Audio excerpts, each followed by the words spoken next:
పల్నాడు జిల్లా చిలకలూరుపేటలో GO number 396ను రద్దు చేయాలని డిమాండ్ చేస్తూ దస్తావేజు లేఖరులు, స్టాంప్ వెండర్లు, డీటీపీ ఆపరేటర్లు నిరసన చేపట్టారు. జూలై 20 నుంచి 31 వరకు పెండౌన్ ఉద్యమం నిర్వహిస్తూ విధులకు బహిష్కరించారు. ఆర్ఎస్కే కేంద్రాల ద్వారా రిజిస్ట్రేషన్లు తీవ్రంగా వ్యతిరేకిస్తున్న సంఘాలు ఈ జీవో వల్ల ప్రజలు ఆస్తుల భద్రతకు ముప్పు ఏర్పడుతుందని ఆందోళన వ్యక్తం చేశాయి. ఇక ప్రభుత్వం వెంటనే జీవోను ఉపసంహరించుకోవాలని డిమాండ్ చేశాయి.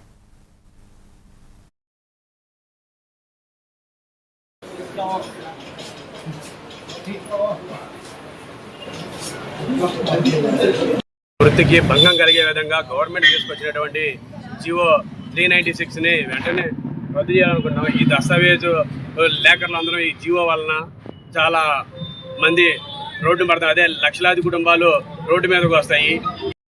ఈరోజు ఆంధ్రప్రదేశ్ రాష్ట్ర వ్యాప్తంగా దస్తావేజుల లేఖర్ల సంఘం తరఫున ఆంధ్రప్రదేశ్ రాష్ట్ర ప్రభుత్వం తీసుకొచ్చిన జియో నెంబర్ 396ని నిరసిస్తూ రాష్ట్ర వ్యాప్తంగా ఉన్న దస్తావేజుల లేఖర్లు, ప్రత్యక్షంగా మరియు పరోక్షంగా వారికి సహకరించే డీటీపీ ఆపరేటర్లు మరియు తదితర సంస్థల వారు ప్రత్యక్షంగా మరియు పరోక్షంగా దాదాపుగా 3 నుండి 5 లక్షల మంది వారి యొక్క జీవనోపాధి మేము కోల్పోతాము. ఈ జీవో తరఫున తప్పనిసరిగా ఈ యొక్క జీవోని రద్దు చేయాలని రాష్ట్ర వ్యాప్తంగా వారు కార్యక్రమాలు చేపట్టడం, దానికి కాంగ్రెస్ పార్టీ తరఫున మేము మద్దతు తెలపడం, తప్పనిసరిగా గతంలో ప్రతిపక్షంలో ఉన్న తెలుగుదేశం పార్టీ గతంలో ఆనాటి వైఎస్ఆర్ పార్టీ తీసుకొచ్చిన జీవోని నిరసిస్తూ వీరికి సంఘీభావం ప్రకటించి మరలా ఇంకో జీవో రూపంలో కొత్త జీవో తీసుకొచ్చి వారి యొక్క జీవనోపాధి కుంగదీసే విధంగా ఇటువంటి ప్రభుత్వ